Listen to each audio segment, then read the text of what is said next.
چیخ رہے ہیں، چلا رہے ہیں اور کوئی پوچھنے والا نہیں ہے۔ اور مسلم حکمرانوں کی بے غیرتی کا عالم دیکھیں آپ کہ وہ ٹرمپ کے آگے پیچھے چلے جا رہے ہیں، ہماری اقدار کو پامال کر رہے ہیں، ہماری روایات کو پامال کر رہے ہیں۔ بھتہ لینے کے لیے آیا تھا ٹرمپ گلف میں اور اس نے بھتہ وصول کیا ہے، پھر مذاق بھی اڑاتا ہے۔ عوامی سطح پر یورپ میں بھی، امریکہ میں بھی اور افریقہ میں، آسٹریلیا میں، ایشیا میں، سب جگہ پر لوگ اٹھ کر کھڑے ہو رہے ہیں، احتجاج کر رہے ہیں۔ خود پاکستان میں الحمدللہ آپ نے دیکھا پچھلے دنوں میں بڑے بڑے ملین مارچز ہوئے ہیں، اور پاکستان کی تاریخ کا سب سے بڑی عوامی موبلائزیشن پچھلے 2-3 مہینے میں ہوئی ہے۔ آپ نے کراچی میں ملین مارچ دیکھا، اس کے بعد آپ نے لاہور میں دیکھا، ملتان میں دیکھا، اسلام آباد کی تاریخ کا سب سے بڑا مارچ ہوا۔ مالاکنڈ ڈویژن میں چکدرہ کے مقام پر ہسٹری بن گئی اتنی بڑی تعداد میں، اور پہلی مرتبہ وہاں خواتین نے شرکت کی ہے مالاکنڈ میں۔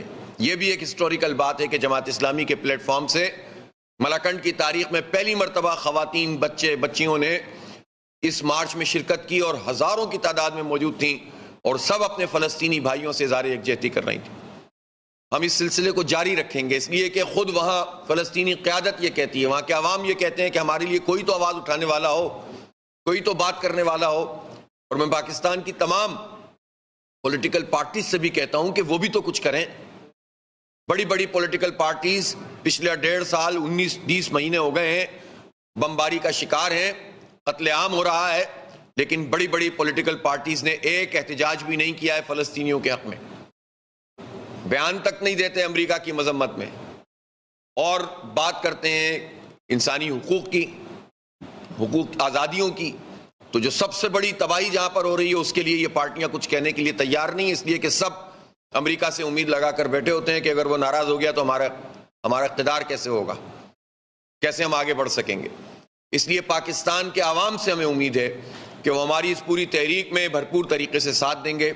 31 تاریخ کو یہاں کراچی میں انشاءاللہ میڈیکل فورم کے تحت جماعت اسلامی کا جو میڈیکل فورم ہے اس کے تحت ایک بہت بڑا مظاہرہ ہوگا، اس لیے کہ آپ دیکھیں وہاں ڈاکٹروں کو نشانہ بنا رہے ہیں، وہاں ہیلتھ ورکر کو نشانہ بنا رہا ہے اسرائیل، وہاں اسپتالوں پہ بمباری کرتا ہے، سارا سسٹم تباہ کر کے رکھ دیا ہے۔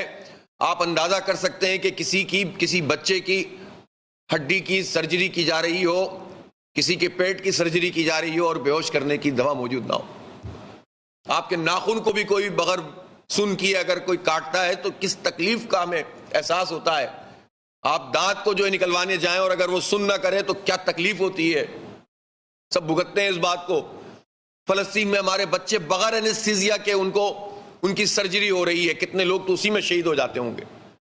چیخ رہے ہیں، چلا رہے ہیں اور کوئی پوچھنے والا نہیں ہے۔ اور مسلم حکمرانوں کی بے غیرتی کا عالم دیکھیں آپ کہ وہ ٹرمپ کے آگے پیچھے چلے جا رہے ہیں، ہماری اقدار کو پامال کر رہے ہیں، ہماری روایات کو پامال کر رہے ہیں۔ بھتہ لینے کے لیے آیا تھا ٹرمپ گلف میں اور اس نے بھتہ وصول کیا ہے، پھر مذاق بھی اڑاتا ہے، اور بچھے ہوئے ہیں اور تیار ہیں۔ کل بھی امریکہ نے یہ بیان دیا ہے کہ فلاں فلاں ممالک ہمیں جو ہے وہ تسلیم کرنے کی طرف جائیں گے اسرائیل کو۔ تو اس کا مطلب یہ ہوا کہ یہ پورا ریسٹرکچرنگ کی جا رہی ہے عالم اسلام کی، خصوصاً یہ گلف کی اور عرب ممالک کی، اور اس میں امریکہ اپنی طاقت منوانا چاہتا ہے۔ لیکن میں یہ کہنا چاہتا ہوں مسلم حکمرانوں سے، عرب حکمرانوں سے، کہ اب وہ دور نہیں ہے کہ آپ اپنے عوام کو دبا کر رکھیں۔ اب دنیا میں ہر چیز پتہ چل رہی ہے، پہلے تو ویسٹ کو نہیں پتہ چلتا تھا فلسطین کے حوالے سے، اب تو امریکہ میں اور یورپ میں لوگ فلسطین کے حامی ہیں۔ ابھی برطانیہ میں ایک سروے ہوا ہے، 50% کے قریب لوگ اس وقت حماس کے ساتھ کھڑے ہوئے ہیں، وہاں اسرائیل کے وجود کو کہتے ہیں کہ وہ صحیح نہیں ہے، اس کو نہیں ہونا چاہیے۔ آپ اندازہ لگائیے، آپ 50% لوگ، یعنی جو ہیومینیٹیرین گراؤنڈ پر 7 فلسطین کے وہ تو 90% ہیں، لیکن جو اسرائیل کو کہتے ہیں کہ نہیں ہونا چاہیے وہ 50% کے قریب لوگ ہیں، 45-50%۔ یہ تو برطانیہ کا معاملہ ہے، خود امریکہ میں یہ ہو رہا ہے۔ تو کیا یہ مسلم حکمران سمجھتے ہیں کہ وہ اپنے عوام کو دبا لیں گے اور ان کا اقتدار امریکہ کی مدد سے برقرار رہے گا؟ ایسا لاوا ہے کہ جو پک رہا ہے، اس کا اندازہ کریں لوگ۔ اگر انسانی بنیاد پر اندازہ نہیں کر رہے تو کم از کم حالات کا تو ادراک کریں اور فلسطینیوں کے لیے کچھ کریں۔ تو یہ تحریک بھی جاری رہے گی انشاءاللہ، فلسطینیوں کی حمایت کی اور ان کی مدد کے لیے بھی جو ہو سکتا ہے وہ ہم کریں گے۔ تو الخدمت کے پلیٹ فارم سے الحمدللہ ہم نے جتنا سامان ہم پہنچا سکتے ہیں جو وہاں پہنچ جاتا ہے، اس کا ایک نظام بنایا ہوا ہے۔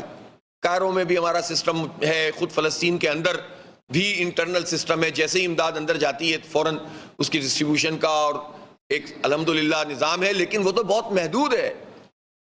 یہ تو ہم جو کر سکتے ہیں یہ تو اس لیے کر رہے ہیں کہ یہ ہمارا ایمانی فرض ہے اور وہ ہمیں کرتے رہنا ہے، وہ اس سے زیادہ کرنا ہے جتنا کر رہے ہیں۔ عوام سے بھی میں اپیل کرتا ہوں کہ اس میں تعاون کریں، لیکن جو حکومتوں کے اور ریاستوں کے کرنے کا کام ہے وہ تو ریاست ہی کر سکتی ہے۔ سب سے بڑی ان کی خدمت یہ ہے کہ یہ جینوسائیڈ رکے، یہ نسل کشی رکے۔ اسی طرح ہم بائیکاٹ کے میدان میں، ہم نہیں چاہتے کہ کسی ہم دکان کو توڑیں، لیکن ہم یہ تو چاہتے ہیں کہ ہم اپنے شعور کی بنیاد پر ایسی پروڈکٹ کا بائیکاٹ کریں جو اسرائیل کو فائدہ پہنچاتی ہیں، اور اس کے لیے ہمارے بچے، ہمارے نوجوان، ہماری خواتین یہ سب یہ اویئرنیس پیدا کریں۔ کچھ اور نہیں کر سکتے ہم، کم از کم یہ کام تو کر سکتے ہیں۔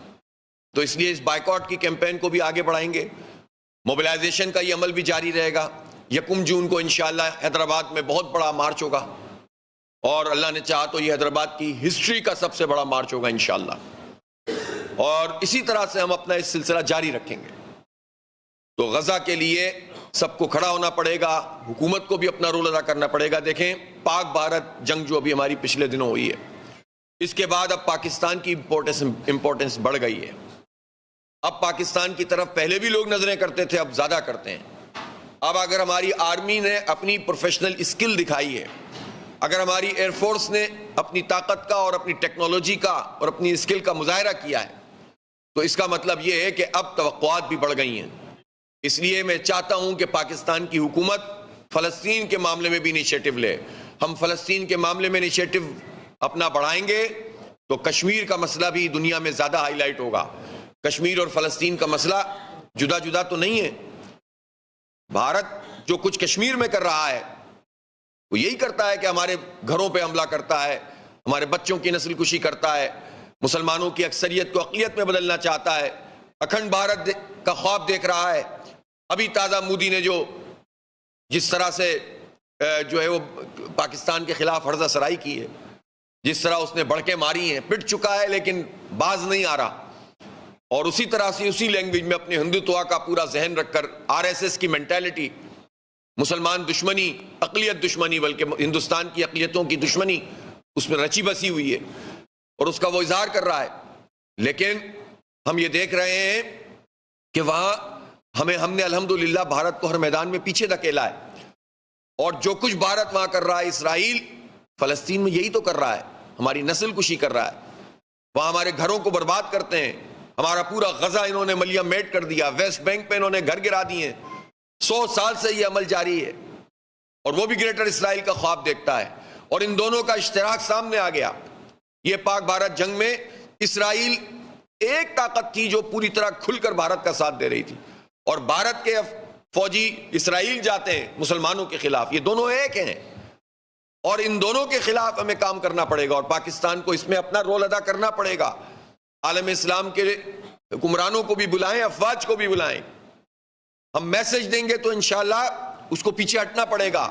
اب تک اسرائیل اسی لیے دندناتا پھر رہا ہے کہ مسلم حکمرانوں کی طرف سے کوئی واضح میسج نہیں گیا اس کے پاس، افواج کی طرف سے بھی نہیں گیا۔